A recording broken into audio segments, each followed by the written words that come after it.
재미있는 창작 써라. 이야기 뚝딱. 오늘의 이야기는 명탐정 노가리의 두 번째 시간으로 먼저 간 아내를 꿈속에서 만났던 그가 억울함에 처한 이들을 도우라는 그녀의 하명대로 일생일대의 첫 살인사건을 맡고 마는데요. 그럼 그가 과연 어떤 활약을 펼쳐갈지 그 미궁에 빠진 이야기 속으로 함께 들어가 보실까요? 뚝딱. 어느덧 새하얀 눈이 녹아들며 곳곳에 황토빛이 본래의 모습을 되찾아가는 겨울의 끝자락이었습니다. 장시간 집을 떠나 있던 홍생원이었기에 그간 못다한 집 정리를 마저 하고 있던 와중이었지요.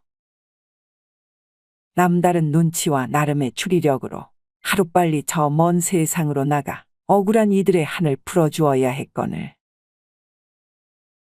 거의 이틀이 다 되도록 집안 청소만 하고 있는 노가리 홍생원인 것이었습니다.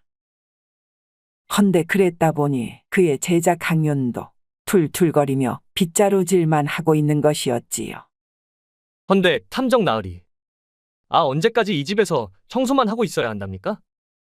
어차피 여길 뜨면 언제 올지도 모르는 것을. 그러자 홍생원이 한심하단 표정으로 말을 이었어요. 집이란 것이 자고로 주인이 없으면 말이다. 사람처럼 외로움과 상실감을 견디다 못해서는 왜 비바람이라도 몰아치면 아주 더 엉망이 된다는 것 아니겠느냐. 괜한 거미들이나 쥐새끼들한테도 집을 빼앗기지 않으려면 말이지. 요래 단장을 해놓고 가야 내 마음이 더 편한 것을. 그러니 넌 잔말 말고 저 뒷간도 가서 얼른 쓸만한 걸음이나 좀 퍼놓거라. 날 스승으로 여기면 그 정도는 기본 아니겠느냐. 이 말에 강윤은 입술만 삐쭉 나온 채로 뒷간문을 열어보는 것이었어요. 아이고 냄새야. 뭔 사건도 맡기 전에 질식해 내가 먼저 골로 가겠구만 그래. 그럼 날 죽인 범인은 저 탐정 나으리 일터. 그럼 내 발로 여운 것이 억울해서 어찌하였습다냐. 나름 말도 안 되는 넋두리였건만은 이를 괜시리 늘어놓던 그때에 누군가 대문을 두드리는 것이었습니다. 이해하던 똥푸는 일을 멈춘 채로 대문 밖을 나서는 강윤이었지요. 그러자 아이고 뭔 냄새가 이리도 지독하답니까? 아이구야. 뭐 어쨌거나 여가 홍생구 선생님 댁이 맞습니까요? 이 말에 맞다 이르니 다짜고짜 눈물을 글썽이는 남정네였어요. 그러더니만은 홍생원님께 도움을 요청드리러 왔다는 것이었습니다. 이에 얼른 그를 탐정 홍생원 앞으로 데려간 강윤이었지요. 그러자 전저 아랫마을에 사는 김달구라 하는데 말이요. 며칠 전 눈길이에서 숨진 그 처자의 범인을 찾아내신 분이라 하여 내 그 얘기를 듣고는 득달같이 달려온 것 아니겠소. 제 동생이 말입니다. 보찜장수여 설라문에 여기저기를 떠돌아다니는 놈인데 말이요. 그러다가는 이번에도 집에 돌아올 때 글쎄 우리 동네에 사는 현숙이란 과부를 죽인 범인이라면서 관아에서 끌고 갔다는 거 아니겠습니까요? 생전 벌레 하나도 못 잡고 누구한테 피해 한 번 끼치는 법이 없던 놈인데 말입니다. 어찌 이런 말도 안 되는 일이 있을 수 있단 말이요. 제발 제 동생을 살려주십시오. 이런 간곡한 부탁에 가만히만 생각에 잠겨있는 노가리 홍생원이었어요. 그러더니만은 근데 그래도 착한 동생이었거늘 어찌하여 살인자의 누명을 쓴 것이랍니까? 관아에서 말하는 근거가 대체 뭐라는 것이오? 그것이 말입니다요. 제 동생의 보찜을 검문하던 포졸이 글쎄 여인의 옷가지가 나온 걸 의심해 갖고서는 과부진 몸종한테 물었다는 거 아니겠습니까? 헌데 제 동생이 마침 그 옷이 누구 거라 제대로 대답을 못했나 봅디다. 그냥 집에 오던 길가에서 주운 것이라는데. 어찌 길에서 그런 걸 주운 건지 정말 재수 옴붙었다라며 또 눈물을 보이는 김달구였어요. 그러자 그럼 일단 사건이 일어난 장소로 한번 가봅시다. 이런 시원스런 말에 깜짝 놀라는 강윤이었어요. 그리도 자기가 가자고 할 땐 폼만 재더만은 이제서야 첫 사건을 맡았다란 생각에서 어찌됐든 신이나 옷을 갈아입는 조수 강윤이었습니다. 이윽고 해가 뜬 지도 얼마 안 된 때였건만은 그 해가 중천에 오르기도 전에 아랫마을 현숙 과부의 집 앞에 다다른 그들이었어요. 내가 대충 전해 들은 바로는 말입니다. 이 집 안채에 욕탕 하나가 있다는데, 그 안에서 글쎄 그 현숙 과부가 숨져 있었다지 않았겠습니까요? 헌데 더 말을 이으려던 그때였어요. 대문을 두드린 지 한참이 지나서야 한 어린 머슴이 고개를 내미는 것이었습니다. 이에 붓짐장수의 친형 김달구는 곧 허리춤에서 엽전 몇 푼을 꺼내더니만 그 머슴의 귀에다 대고 뭐라 속삭이는 것이었어요. 그러자 금세 그 욕탕 앞까지 안내를 해주는 머슴이었습니다. 요즘엔 이 돈 몇 푼이면 안 되는 것이 없다 안 합니까요? 또 이 집을 좀 내놓은 것도 같길래 내요 욕탕부터 좀 보겠다 했더랬지요. 이 말에 고개를 끄덕이는 노가리 홍생원이었습니다. 그의 조수 강윤도 이런 부잣집 안채는 처음이라는 양 그저 두리번거리기에 바빴고 말이지요. 여기입니다요. 헌데 엊그제 여기서 큰일이 있었어서 그때 이 안에 문이 잠겨있던 터라 문이 좀 부서져 있습니다요. 정말 그 욕탕 문을 열려고 하자 문이 덜렁거리더니 경첩이 모두 빠져버리는 것이었습니다. 이 문을 부수고 들어갔다라. 그럼 내내 고립된 완전한 밀실 살인이란 얘긴데. 살짝 눈이 반짝거린 홍생원이었건만 그런 빛이 쫙 새어 들어간 그 안에는 정말이지. 그 커다란 나무통 하나가 덩그러니 놓여 있는 것이었어요. 그 주변에는 물을 대필 수 있는 붓도막은 물론 가마솥 단지와 옷가지들을 보관할 수 있는 소쿠리들이 잔뜩 널브러져 있는 것이었습니다. 그럼 이 안에서 그 알몸으로 발견이 됐었단 것이겠군요. 홍생원의 머릿속은 곧 그 내뱉은 말처럼 그 사건 당시의 상황을 그려내고 있었어요. 마치 그 시점에 홍생원도 함께 있었다는 듯이 말입니다. 헌데 제자 강요는 괜시리 입꼬리만 올리고 있는 것이었지요. 이에 그의 머리를 한 대 쥐어박으려던 그때 그렇소이다. 헌데 그리 된 과부를 이 집 몸종이 처음 발견했다는데 말이오. 그것도 다음날 오후가 다 되어서야 말입니다. 이 말에 잠시 생각에 잠기던 홍생원이 여길 드나들 곳은 저 부서진 문 하나인데 말이오. 이 안에서 저 문이 잠겨 있었다 하면 그 현숙 과부가 발견될 때까지 내내 혼자였단 얘긴데. 아니 그럼 스스로 목숨을 끊은 건 아닐까요? 이 과부의 사인은 대체 뭐랍니까요? 이런 조수의 물음에 김달구는 그저 고개만 절레절레 흔드는 것이었어요. 아직 저도 그걸 알아내진 못했다 안 합니까요? 어째 그 관아에 있는 시체 처리소에 가면 지금쯤 알 수 있을 것 같긴 한데 말이지요. 어째 그 남편도 그리 간 것을. 어찌 이 현숙 부인까지 그리 된 것인지. 이에 살짝 놀라는 홍생원이었어요. 아니, 그건 또 무슨 말이랍니까? 내 듣기로 이 집 남편도 글쎄 스스로 목숨을 끊었다는 거 아니었겠소. 당시엔 과거 시험만 수차례 봐오던 터였건만은 연속으로 낙방을 하다 보니 그 아내 볼 면목이 꽤나 없었나 봅디다. 아내를 누구보다도 끔찍히 여겼다 하니까 말이오. 그 무슨 유언장까지 남기고 갔다던데. 그랬으니 이 현숙 부인도 그런 남편을 따라간 거 아니겠느냐 말입니다. 괜한 내 동생만 범인으로 몰아놓고 말이오. 이런 얘기를 듣고 난 그때 노가리 홍생원은 근처 붓도막에 놓인 가마솥을 살피기 시작했어요. 그리고는 그 안쪽 바닥에 손을 가져가더니만 강윤아, 손뭉치하고 헝겊주머니랑 그 끌개 하나만 좀 갖고 오너라. 이 말에 곧바로 손뭉치를 받아든 그가 그것을 가마솥 안으로 떨어뜨리는 것이었어요. 그런 후 그 가마솥 바닥을 끌개로 긁어내는 것이었습니다. 이에 그것들을 헝겊주머니에 잘 담는 홍생원이었지요. 그리고는 또 다른 주변을 살피자 한쪽 구석 근처의 바닥이 눈에 들어오는 것이었어요. 홍생원의 예리한 눈에는 뭔가가 좀 끌린 자국인 것이었습니다. 이에 그것을 따라가 보자 커다란 소쿠리가 놓여 있었지요. 헌데 그런 그때 아니, 건 니신데 여길 맘대로 들어와 있는 거요? 아까와는 다른 한참 나이든 머슴이었습니다. 그 허락을 받았다 해도 여기만큼은 들어오면 안 된다라는 것이었지요. 그러자 아, 걱정 마시오.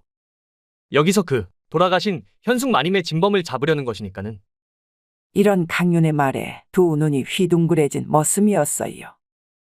아니, 그럼 어디서 나오셨답니까? 그 관가에선 어제 다녀갔는데. 아, 특별히 이번 사건 때문에 저 멀리서 오신 분이라 안 합니까요? 잠깐 묻는 말에만 몇 마디 답해 주시면 되는데 말입니다. 라며 슬쩍 아, 안 그렇습니까?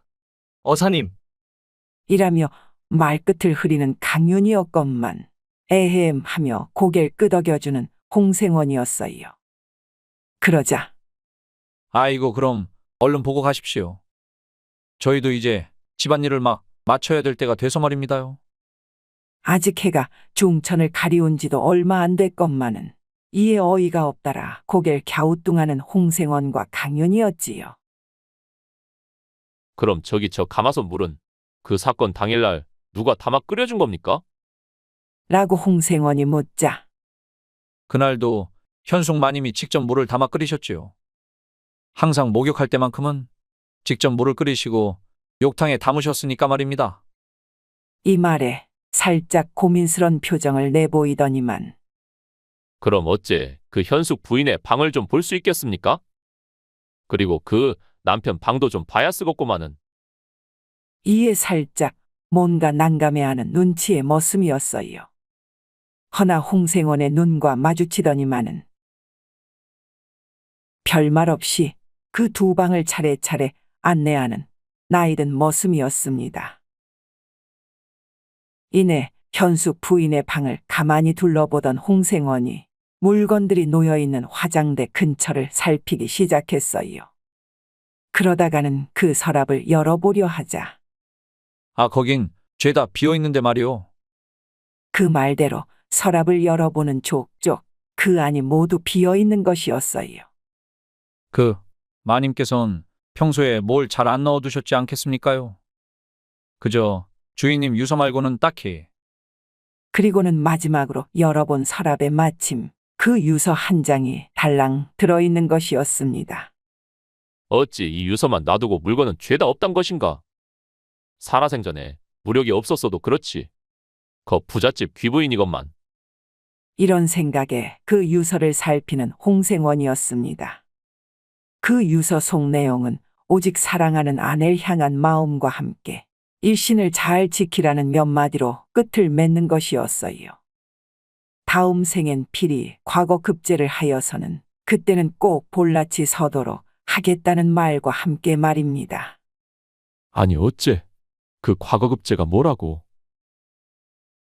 이후 그 남편 방으로 들어간 홍생원이었건만 사방 탁자 위에 가지런히 꽂혀있는 책들과 연상 위에 놓인 벼루와 붓등을 둘러보던 그는 곧 별말 없이 방을 빠져나오려 하는 것이었어요. 헌데 그때 문갑 앞에 멈춰선 그가 허리를 숙이더니만 그 서랍을 열려고 하자 아, 여기도 비어있다 안 합니까요? 그 필요하신 건 관가에 가셔서 물어보시면 어떨지요? 거기서도 웬만큼 충분히 보고 가셨으니까 말입니다. 이 말에 어찌 머슴이 가로막느냐며 한 소리를 늘어놓으려는 강윤이었어요. 그러자 아 됐다.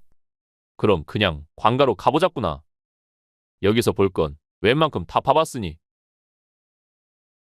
라며 그 집을 빠져나오려던 그때 아니 그럼 이젠 댁들은 어찌할 작정이요? 이 집 주인들은 다 별세를 했으니. 그러자 아, 어디 멀리서 큰 집 어른이 오신다고는 했는데 말입니다. 그래서 그때가 언제인지는 몰라도 일단 이 집을 지켜드려야 할 것 같아서 말이지요. 이 말에 살짝 고개를 끄덕이는 홍생원이었어요. 하지만 뭔가 뒤끝이 개운하진 않다는 표정으로 집 밖을 나서는 것이었습니다. 그럼 어째 맥이 좀 잡히셨답니까? 관하로 간다온들 내 동생을 꺼낼 방법이 있긴 있는 것이요. 그러자 먼 산을 바라보며 생각에 잠겨있던 홍생원이 저 나이든 머슴이 좀 이상하긴 하다만. 일단 뭐 그 현숙 부인의 사인을 알아봐야 하지 않겠소이까. 그러고서는 이에 귀를 쫑긋 세우는 강윤과 김달구였지요. 이 과부에 대해 좀 더 알아봐야 되겠소이다. 그러지 않고서는 아직 당신 동생의 혐의를 풀 만한 증거가 딱히 없으니까 말이오. 이에 마냥 한숨 짓는 김달구였어요. 그리고는 곧 관하로 그들을 안내하는 것이었습니다. 이내 도착한 그곳에서 보초를 서는 포졸들을 불러서는 또 주머니에서 엽전 몇 푼을 꺼내드는 김달구였어요. 그리고 나자 어느새 그 시체검안소 안에 들어와 있는 그들이었습니다. 마침 그 시신을 다루던 나이 많은 의원이 용변을 본 뒤에 돌아왔더랬지요. 건이시여? 아저, 여기서 그 누굴 좀 찾으려고 왔는데 말이요. 성함이 노현숙이라 하는데 김달구가 말을 잇자 거 가족분 되십니까? 여긴 외부 사람이 함부로 들어올 곳이 아닌데. 아, 저 순간 눈물을 머금는 조수 강윤이었어요. 마치 자신이 숨겨놓은 아들이라도 되는 양 말입니다. 그러자 거 자식은 한 명도 없다는 것 같더니만. 그럼 알았소. 이쪽에 있소이다. 라며 근처의 천을 회액하고 들추는 의원이었지요. 새파래진 입술에 온몸에 피멍 자국이 있는 정말로 그 현숙 부인인 것이었습니다. 이 모습의 순간 고개를 돌려버리는 강윤과 김달구였지요. 허나 홍생원은 그 시신을 유심히 살피기만 하는 것이었습니다. 사인은 피부를 파고드는 맹독물질로 인한 것 같소이다. 이런 건 어디서도 쉽게 구할 수가 없는 것인데 말이오. 그 욕탕 물에 녹아져 있던 것으로 보아하니 이 부인이 직접 탔든가 아님 누군가 몰래 타놓은 것 같소마는. 이 말에 고개를 절레절레 흔들어 보이는 홍생원이었어요. 아, 그래도 똑같이 갈 바엔 그런 방법이 수십 가지이거늘. 아, 어떤 처자가 제 알몸을 다 내보이고서는 이래 간답니까? 거참, 그 옷까지도 집 밖에 다 벗어놓고서는. 이런 홍생원의 말에 모두들 잠자코만 있는 것이었지요. 그러자 그럼 그 독극물이 뭔지는 확인이 끝났답니까? 아, 그건 아직. 그것이 그 물에 희석돼 버리고 난 뒤라 이 몸에 퍼진 것으로만 따져보려다 보니 아직 정확히는 알 수가 없었소이다. 이에 순간 자신의 가슴춤에서 헝겊주머니를 꺼내놓는 홍생원이었어요. 그럼 이걸 좀 확인해 주시겠소? 이것이 그 욕탕물에 넣은 것에 찌끄레기인 듯 헌데 말이오. 이를 받아든 의원은 곧장 그 헝겊 안에 든 솜과 굳은 찌꺼기를 살피기 시작했어요. 그리고 나자 아, 어째 내 예상이 좀 들어맞는 것 같소이다. 이것은 그 아주 맹독을 품은 독사한테서 나온 것인데 말이오. 그 뱀의 이빨에서 뽑아낸 뒤에 이것을 한 방울만이라도 사람 몸에 닿도록 하면 말입니다. 처음에는 비몽사몽으로 거의 최면에 걸린 듯 하다가는 이런 식으로 하나둘 온몸에 피멍이 올라온다는 거 아니겠어.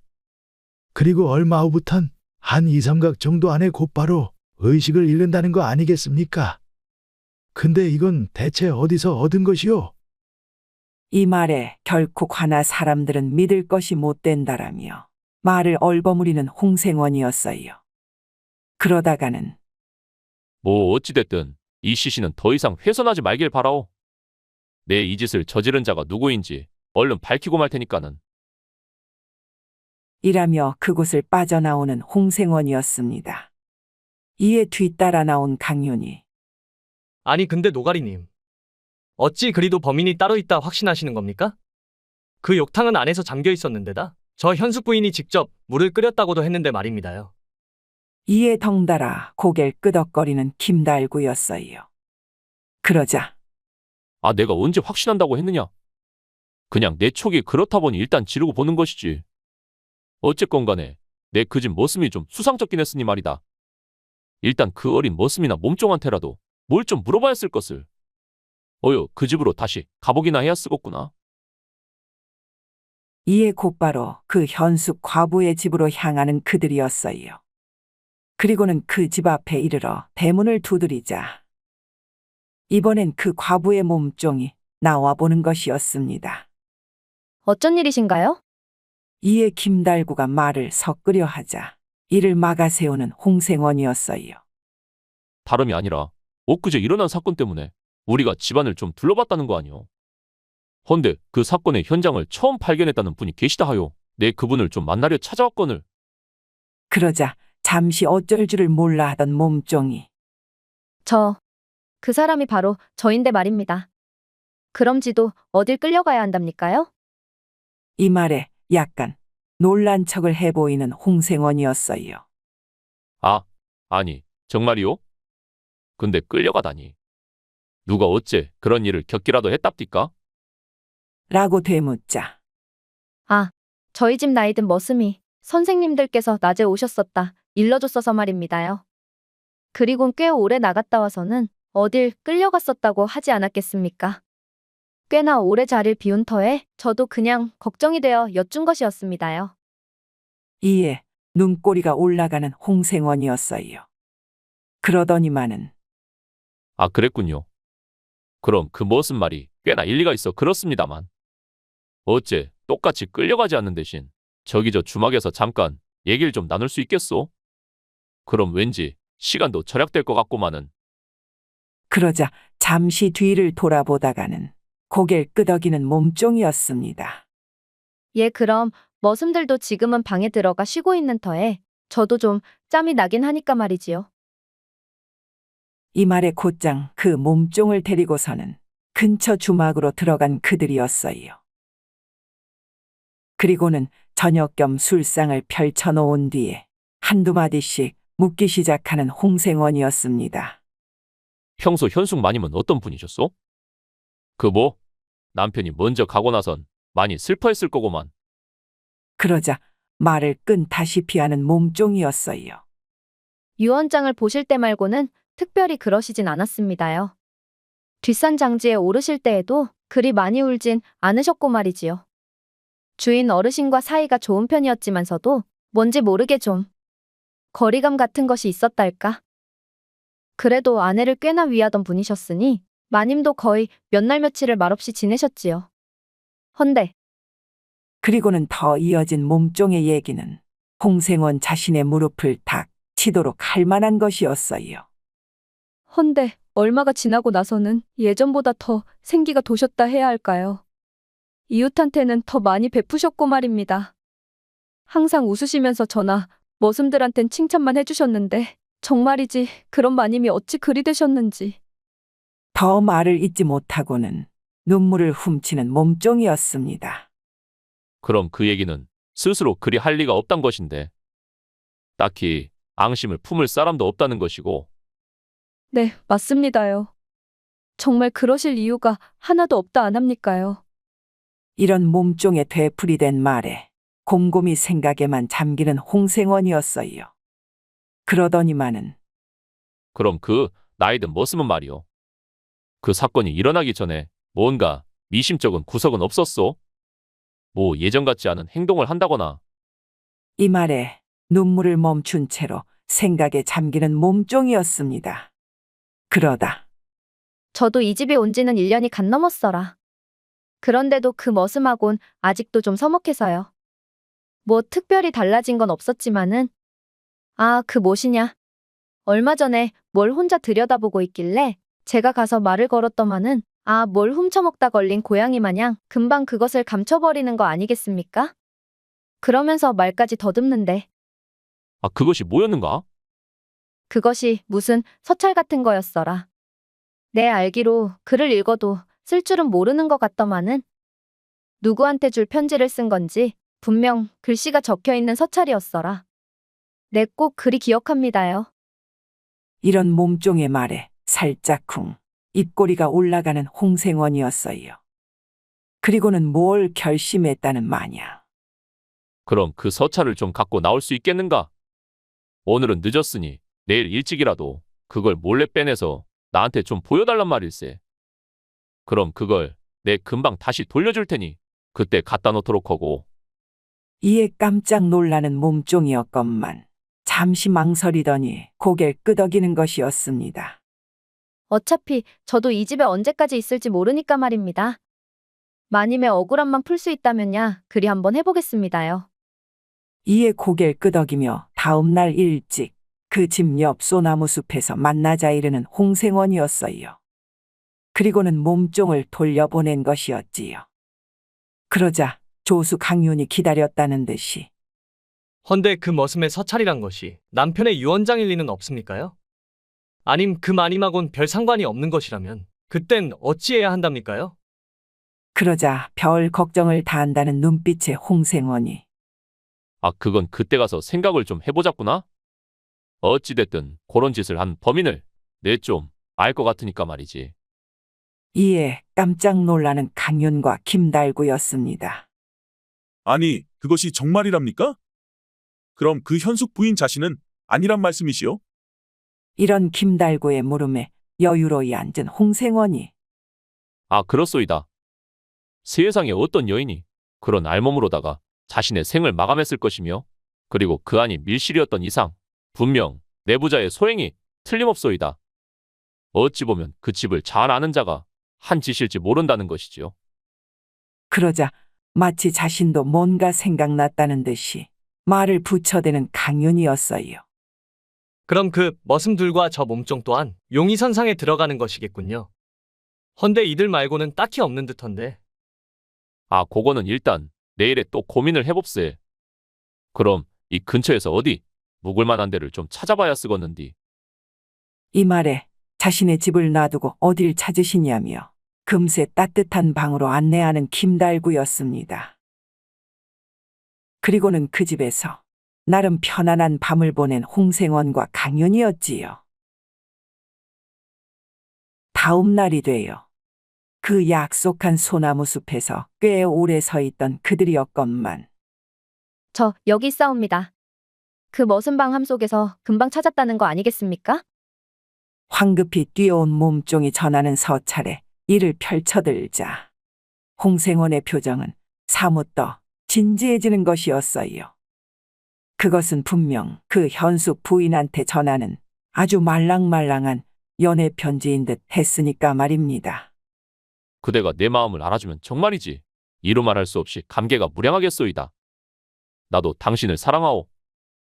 이 맺은 말까지 읽어내려가자 어째 앞뒷말도 좀 이상한 것 같은데.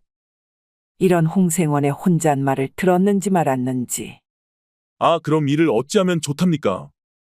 이 머슴놈이 다 짜고 친 것이라요? 흥분을 감추지 못한 채로 발만 동동 구르는 김달구였습니다. 시간이 갈수록 자신의 동생이 어찌 될지 모르니 그럴 만도 한 것이었지요. 헌데 아거 참. 급할수록 마음을 다스리셔야 합니다. 여기 끝까지 보셔야 될 거 아닙니까요? 이런 홍생원의 말에 서찰 내용의 맨 밑을 보자 정말 웬 처음 보는 사람 이름이 적혀 있는 것이었습니다. 그것도 분명 양반의 이름인 듯한 것이었지요. 이일공이라. 어찌 이 이름을 들어본 적은 있어? 그러자 고개만 내졌던 몸종이 아, 그럼 그분일지도 모르겠습니다요. 네, 그 성함은 잘 모르지만서도 주인님이 살아계실 때 과거 시험 준비를 같이 하신다며 한두 번 집에 찾아오셨던 분이 계신데 말이지요. 저기 저 강 끄트머리께에서 제일 큰 기와집에서 산다 들었건만 그 작년엔 과거 시험에도 합격하셨다 하더니만은 네, 그분 성함인지는 확실치 않지만 말입니다. 끝에 말을 흐리는 것이 정말 말 그대로 확실해 보이진 않는 것이었습니다. 하지만 어찌됐든 그 사람을 찾아 길을 나서보기로 한 홍생원이었지요. 그러자 아, 그 서찰은 돌려주셔야 한다 안 합니까? 그 머슴네가 없어진 걸 알면. 걱정 마시오. 어차피 그 집을 나올 거라면서 뭘 그리 조마조마했었소. 거 내 몰래 잘 갖다 놓을 테니까는 그냥 방에서만 꼼짝 않고 있으시오. 행여라도 물어보면 그냥 모른다고만 하고. 라며 얼른 길을 나서는 홍생원이었습니다. 그리고는 강변 길을 따라 얼마를 걸어갔을까요? 정말 그 끄트머리께에 아주 커다란 지붕의 기와집이 드러나 보이는 것이었습니다. 이내 그 집 앞에 멈춰서자 긴가민가 하던 홍생원의 눈빛이 반짝거리는 것이었어요. 그려, 맞구만 그래. 자, 여길 봐라. 딱 이 시라 쓰여 있지 않느냐? 그 집 문패를 들여다보자 정말 강윤과 김달구의 눈에도 이 씨라는 것이 정확히 보이는 것이었습니다. 헌데 이름이 다르지 않습니까요? 그리고 이 씨가 그리 희귀한 성도 아니지 않습니까? 이런 강윤의 의심 섞인 말에 한심하단 표정을 내보이는 홍생원이었어요. 너도 참 감이 늘질 않으니 큰일이로구나. 이 정도면 그 털끝이 바짝바짝 서야거늘. 아, 이 집 주인이 이씨면 그 자제분일 거 아니겠느냐? 당장 들어가 봐도 그리 알 것을. 참 답답해가지고서는. 이에 곧장 대문을 두드리자 아주 훤칠한 머슴이 나와 보더니만은 그 집 안채로 안내를 해주는 것이었어요. 정말 맞았습니다요. 어찌도 그 편지 쓴 분이 딱 살고 있었네요. 아, 근데 정말 어찌 아셨습니까? 이런 강윤의 물음에 답도 않는 홍생원이었지요. 그냥 손을 입에 갖다 대며 조용히 만하라 이르면서 말입니다.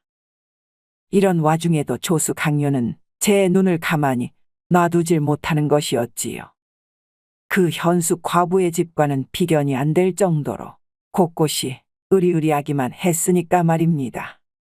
그 길로 사랑채에 이르자 어째 그 현숙 부인 일로 오셨다고요?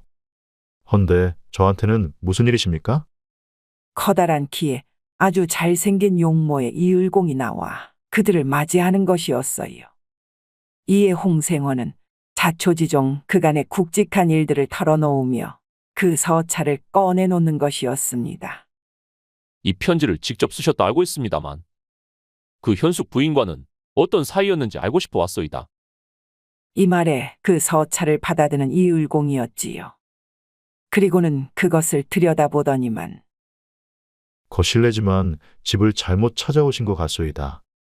이 말에 눈을 휘둥그레 뜨는 홍생원이었어요. 몸종이 일러준 집인데다가 그 이름까지도 정확히 일치하는데 집을 잘못 찾아왔다니 뭔가가 심상치 않아 보이는 홍생원이었습니다. 아니, 그 말씀은? 이 편지는 내가 쓴 것이 아니란 말이외다. 그 현숙 부인 남편 허 씨와는 내 과거 시험에 관해 몇 번 담소를 나눈 것은 맞는데 말이오. 내가 이런 편지를 쓸 만큼 마음의 여유도 없는데다 멀쩡한 내 집사람을 놔두고서는 못하러 이런 몹쓸 서찰을 보낸단 말이오. 거기다 내 과거 급제까지 한 뒤라 이제 곧 한양에 입성해야 될 몸인데 말이외다. 이런 이을공의 말에 나름 일리가 있다는 듯 고개를 끄덕여주는 홍생원이었습니다. 허나 그의 머릿속에는 이런 편지를 쓸 만한 자가 이자밖엔 없다라 여겨질 뿐인 것이었지요. 헌데 그런 그때였습니다. 정 못 믿겠으면 내 글씨체와 비교를 해보면 될 거 아니오. 내 글 공부를 하며 쓴 수많은 글들이 바로 저기에 있으니. 라며 꽤나 두꺼운 종이뭉치를 잔뜩 가져오는 이을공이었어요. 이에 홍생원은 곧 그 서찰의 글씨와 대조해보는 것이었습니다. 헌데 그리 오래 봐볼 필요도 없이 그 이을공의 서체는 서찰 글씨와는 전혀 다른 것이었어요. 이내 하는 수 없다는 듯 자리를 뜨려는 홍생원이었지요. 그러자 아니 근데 어떤 놈이 내 이름을 도용해 그런 짓을 했답니까? 고놈이 딱 그 현숙 부인을 죽인 범인이겠구만 그래. 허이구야. 이런 말을 뒤로하며 집 밖으로 나온 홍생원은 근처 장터에까지 이르는 것이었어요.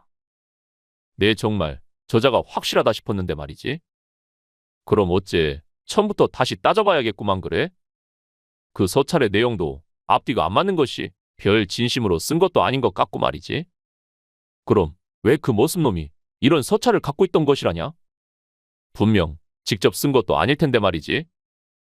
이런 홍생원의 혼잣말에 옆만 서성이는 강윤이었건만 괜히 제 배를 문지르고만 있는 것이었어요. 그럼 그 시장이 반찬이라고도 하던데 말이오. 저기 저 주막에서 간단한 걸로라도 요기를 할깝쇼? 아침부터 굶었더니 뭔 말도 잘 안 나오고 머리도 잘 안 돌아간다 안 합니까? 이에 그 옆에서 고개를 끄덕여주는 김달구였어요. 그러자 별말 없이 주막으로 들어서는 홍생원과 그 일행이었습니다. 그리고는 뜨끈한 국밥 한 사발씩을 받아들며 입이 귀에까지 걸린 그들이었지요. 하지만 그때까지도 홍생원은 그저 묵묵히 생각에만 잠긴 채 먼 하늘을 바라만 보고 있는 것이었어요. 이내 허겁지겁 먹는 강윤과 김달구였건만 그저 멍하니 자신의 국밥만 바라보고 있는 홍생원이었지요.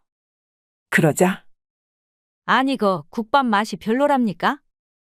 아니 뭔 놈의 정초부터 그리도 제사상만 펴놓고 앉았었소. 주모의 구수한 음성에 복잡한 실타래만 푸느라 정신이 없던 홍생원이 뜨끔 엉덩이를 고쳐 앉았어요. 아 어제는 그 현숙 부인 얘기들만 하시더니 어째 오늘은 국밥에 뭐라도 들어간 것이요? 아 우리 집 국밥에 그 현숙 부인이라도 빠져있답디까? 이에 순간 말이 지나치다는 듯 주모를 째려보자 아니 근데 그것이 참말로 이상해서 말이오. 그 현숙 부인이 그리 가기 전에 나랑도 좀 안면이 있었다 안 합니까요? 그래서 그 집 남편이 살아있을 때 길에서 보면 아는 체도 하고 그랬는데 말이오. 그때도 여기 식재료를 사느라 장터에서 장을 볼 때였고만은. 이 말에 무슨 소리가 또 나올지 꽤나 흥미롭다는 듯 귀를 기울이는 홍생원이었어요. 그러자 아 근데 그 남편 허씨가 글쎄 자기 부인 몰래 미행을 하고 있었다 안 합니까요? 분명 혼자 나와 장보는 현숙 부인이었건만은 그 남편이 요래 숨어가지고서는 그 가는 데마다 저 멀찍이서 바라봤다는 거 아니겠소? 내 그러는 걸 두세 번 정도 봤건만은 아 어찌도 그리 부인한테 집착했던지. 그러니까 그 제풀에 못 이길 만도 했다지 않겠습니까? 그리도 먼저 간 걸 보면. 아니 근데 그 뒤로 잘만 사는 것 같더니만은 어찌 그리도 갑자기 세상을 떠났다요. 아이고 참 너무 불쌍요. 그 맺은 말은 눈물로 대신하며 금세 자리에서 일어나 버리는 주모였지요. 헌데 이 순간 눈이 번쩍 뜨이는 홍생원인 것이었습니다. 그러더니만은 거 다 드셨으면 얼른 일나들 보십시다. 이 서찰도 얼른 갖다 놓아야 하니까는. 말을 끝낸 홍생원도 일어나 버리자 그 남은 국밥만 허겁지겁 퍼먹는 강윤과 김달구였지요. 이윽고 또 그 과부 현숙의 집 앞에 다다른 그들이 대문을 두드리자 이번엔 그 어린 머슴 하나가 빼꼼히 문을 열고 나오는 것이었습니다. 거 일전에 우리가 뭘 좀 놓고 가서 말이다. 그 나이든 모습이 안에 있다더냐? 그러자 잠시 일보러 나갔다는 말에 그럼 잠깐이면 되니까는 내 얼른 찾아갖고 나오겠다. 라며 대문을 밀치고 들어가는 홍생원이었어요. 그러자 집 안채 모퉁이에 그 몸종이 놀란 채로 서 있는 것이었습니다. 이에 한쪽 눈을 깜빡여 보이던 그가 그때 처음으로 가봤던 그 욕탕에를 좀 가봐야쓸 터인데. 이에 곧 그곳으로 또 안내하는 어린 머슴이었지요. 이런 홍생원의 모습에 강윤과 김달구도 잠시 어리둥절하는 것이었습니다. 이내 그 욕탕 앞에 다다르자 그 안을 둘러보던 홍생원이 잠깐만, 저기 어디였는데? 라며 그 구석 바닥을 훑어보는 것이었어요. 그러더니만 어라, 여기 있었군 그래. 이내 그 흙바닥에 끌린 자국을 따라가던 홍생원이 커다란 소쿠리를 한 옆으로 치워내는 것이었어요. 그리고는 그 흙바닥을 건드려 보는 것이었습니다. 아니, 이것이 뭐다냐? 순간 그의 손에 묵직한 흙더미가 잡히더니만은 그곳을 마구 파낼 수가 있는 것이었어요. 그리고는 그 흙을 좀 덜어내자 웬 나무 판때기 하나가 모습을 드러내는 것이었습니다. 이에 놀라기도 잠시 그 나무를 여기저기 건드려 보던 홍생원이 그것을 들어올리자 마치 뚜껑이었다는 마냥 그 안에서 웬 커다란 구덩이 하나가 모습을 드러내는 것이었어요. 허이구야. 여기 숨어 있었구만 그래? 라며 은근한 미소를 보이는 홍생원이었어요. 아니 이것이 뭐랍니까요? 어째 이 안에 사람 둘은 거뜬히 들어가겠소이다. 놀란 강윤도 입을 다물지 못하고 있었어요. 그런 그때 이젠 나오셔야 합니다요. 다른 머슴이 오면 제가 또 혼이 난다 안 합니까요? 어린 머슴의 사정에 그제서야 욕탕을 빠져나온 홍생원이 아 그럼 그 나이 많은 머슴 방을 안내해 주겠느냐? 내 이걸 거기다 갖다 놓아야 해서 말이지. 라며 그 서찰을 꺼내 보이자 하는 수 없다는 듯 그 나이든 머슴 방을 안내해주는 어린 머슴이었습니다. 그리고는 그 방에 들어서자 홍생원의 눈빛은 또 한 번 반짝이는 것이었어요. 그런 그때였습니다. 아, 지금 내 방에서 뭘 하시는 게요? 나름 우렁찬 목소리가 이전 그 머슴의 것과는 사뭇 다른 것이었어요. 아 용케도 딱 맞춰왔구만 그래? 어째 내가 올 걸 미리 알고라도 있었던가? 너무도 여유로이 받아치는 홍생원이었기에 당황할 수밖에 없는 강윤과 김달구였지요. 제가 알다니요? 어찌 오실 걸 미리 알았겠습니까요? 헌데 제 방에는 또 어쩐 일로? 이에 순간 그 머슴방에서 뭔가를 들쳐매고 나온 홍생원이 이건 뭐 할 때 쓰는 것인가? 자네가 쓰는 망태기와 지팡이인 것 같은데 말이지. 정말 말 그대로 누런 망태기 하나에다가 한쪽 끝이 두 갈래로 나뉘어 있는 그런 요상한 모양의 나무 지팡이인 것이었습니다. 제 것은 맞는데 왜 그러시는가요? 어디에 쓰는지 알면 뭘 어쩌시려고? 어쩌기는 그냥 여기에 들어차 있었을 그 뱀마냥으로다가 도끼를 확 빼버린 뒤에 아주 보기 좋게 가둬버려야지. 저기 저 관가에 가보니 아직 빈자리가 널널한 것 같던데 말이야. 이 말에 화들짝 놀라는 머슴이었습니다. 뱀이라니요? 전 금시초문이다만. 허이구야, 이제 문자까지 쓰시고. 금시초문이라? 아주 배움이 남다르시구만 그래. 그럼 어째 그 주인 양반한테 나도 좀 가르쳐달라 해야겠구만 그래. 그럼 어째 그 저승에서라도 날 알려줄라나? 그러자 아니라는 듯 고개만 흔들어 보이는 머슴이었건만 그럼 이 서찰은 왜 네가 갖고 있는 것이냐? 그 문자 좀 없는다고 이 편지를 쓴 것 같진 않은데 말이지. 그럼 어찌 이 위조 서찰을 네가 갖고 있었느냐 말이다. 이럼에도 그저 놀라기만 할 뿐 말 한마디 못하고 있는 나이든 머슴이었습니다. 그러자 순간 그럼 좋다. 내가 모든 걸 밝히는 수밖에. 이 집 주인 허씨가 여태껏 살아있다는 것도 함께 말이지. 이 말에 모두가 깜짝 놀라는 것이었어요. 저 멀리 서 있던 몸종도 제 입을 못 다물고 있는 것이었지요. 헌데 그 나이든 머슴은 마냥 안절부절 못하는 눈빛으로다가 고개만 숙이고 있는 것이었어요. 어째 전곡이 확 찔리니까는 도망이라도 쳐야겠느냐? 지금이라도 이실 찍고 하지 않으면은 당장 관가에 일러 널 평생 가둬버리려 하겠다. 아님 곤장 한두 대로 쉬 넘어갈 수도 있을 것을. 이에 움찔하는 머슴이었건만 그저 말없이 고개만 떨구고 있었지요. 그러자 저기 저 욕탕의 흙구덩이가 뭘 말해주고 있는 줄 아느냐? 바로 그 살인사건이 일어난 날 밤 범인이 그 안에 숨어 있었다는 것이지. 그놈이 분명 네 놈은 아닐 터. 그 죽은 척을 하고 있던 바로 그 현숙 아내의 남편 허씨가 아니더냐? 그리고 네가 이 망태기로 잡은 독사의 독을 빼내어 그 가마솥에 미리 넣을 수 있도록 한 것일 테고. 이 말에 흔들리는 눈빛의 머슴이었습니다. 평소 아내한테 의심이 많기로 하늘을 찔러댔거늘. 아 그놈의 의처증이 도가 넘치자 아내의 속마음을 캐려 이런 몹쓸 편지까지 꾸며낸 것이 아니겠느냐? 바로 그 허씨가 말이지.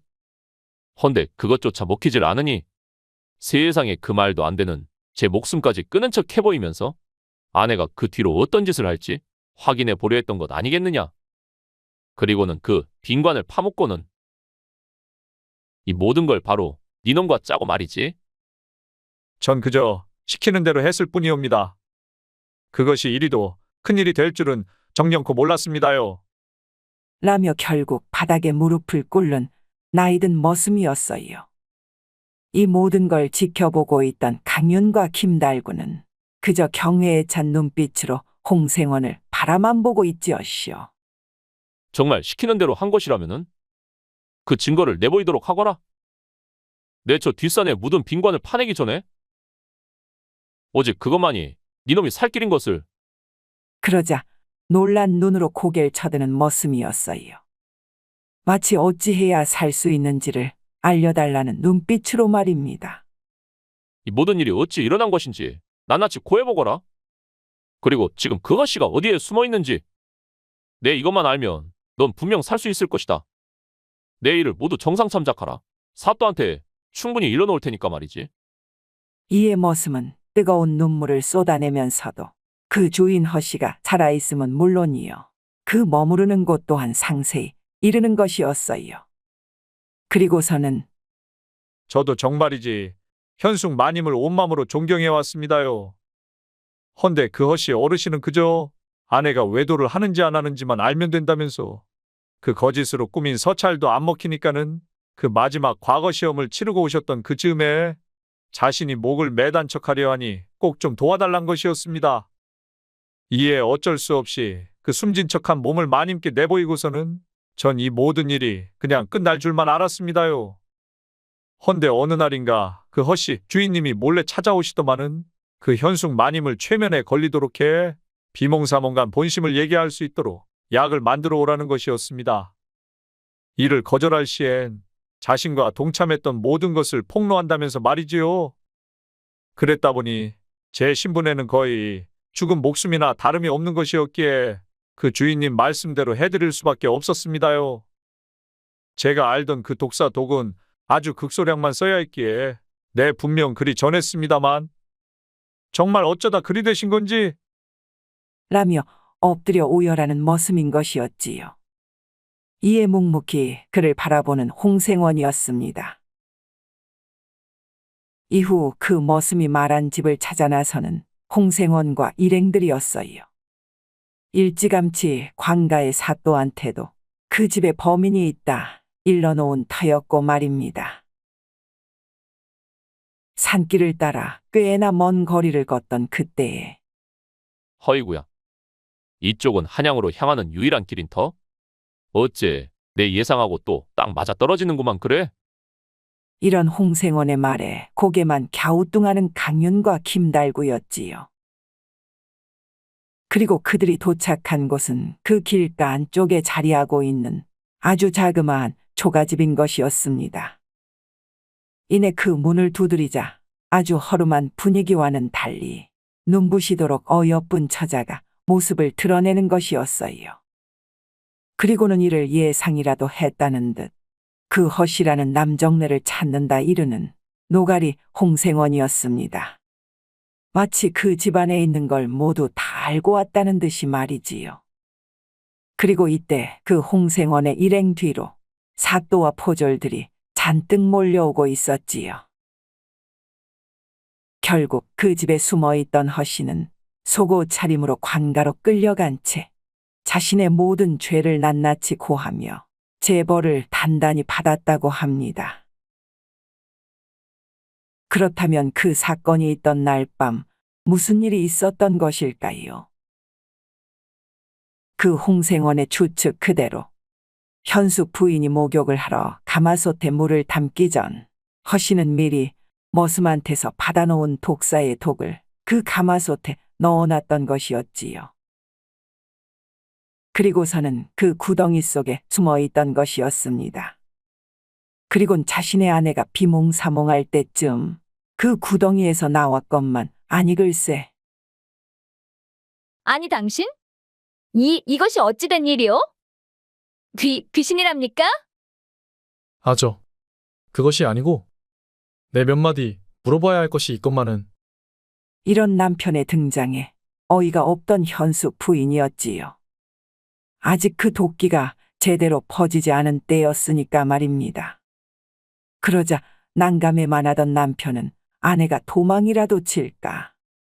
얼른 그녀의 옷가지들을 전부 가져다 그 욕탕의 방 안을 뛰쳐나가는 것이었어요. 이에 놀란 채로 난감해 만하던 아내였건만 알몸으론 밖에 나갈 수 없는 것이었기에 그저 다시 문을 걸어 잠근 채로만 머슴과 몸종을 불러대기 바쁜 것이었지요. 하지만 그들이 머문 곳과는 꽤나 떨어져 있던 터 그 소리가 들릴 리 만무한 것이었습니다. 날도 아직 추운지라 한기가 차오르는 상황이었기에 아내 현숙은 그만 그 욕탕 안에서 나올 생각을 못한 것이었어요. 어찌 남편이 그리 살아있는 건지 덜덜 떨리는 마음만 부여잡고서는 말입니다. 허난 날이 셀 때까지 기다리려던 그녀는 조금씩 정신을 잃어가고만 있었지요. 그 몸에 작은 피멍이 하나둘 늘어가면서 말입니다. 그런 뒤에 되돌아온 허씨였건만은 이미 때는 늦은 터 그 안에서 잠긴 문을 열 수가 없는 것이었어요. 아내의 숨소리도 들리지 않았으니 이젠 겁을 제대로 집어먹어버린 그가 도망치기에만 바빴던 것이었습니다. 그랬다 보니 옷 몇 가지를 떨어뜨리고서는 그날 아침 그 김달구의 동생 보찜장수가 그 옷을 주워갔던 것이었지요. 모두 일이 된 것이었습니다. 그리고 이 사실을 진작 알아챘던 홍생원은 자신이 밝힌 이 사건으로 인해 그곳 관가로부터 보상을 받기에 이르렀어요. 물론 그 김달구의 동생 보찜장수는 별 탈 없이 풀려날 수 있었고 말입니다.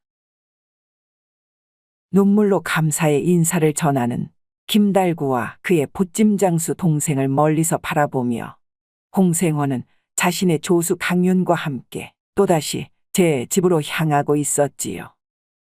아, 근데 노가리님, 그 남편 허씨가 살아있다는 건 언제 아신 것입니까요?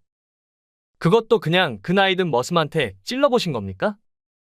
그러자 슬쩍 미소를 보이던 그가 말을 이었어요. 아, 찔러도 될 때 찔러야지.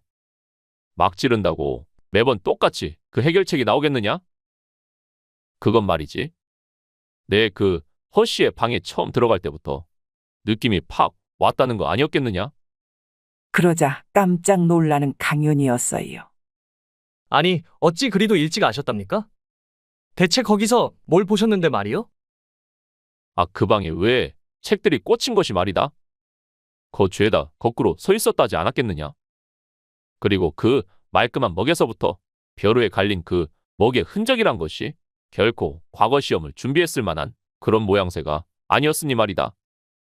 그러니 수년간 과거 시험을 봤다는 건 그저 허세에만 지나지 않았을 뿐 그런 자가 과거에 급제를 못해 스스로 그리 됐다는 것은 아, 콩을 파치라 하는 것과 뭐가 다를 것이 있겠느냐?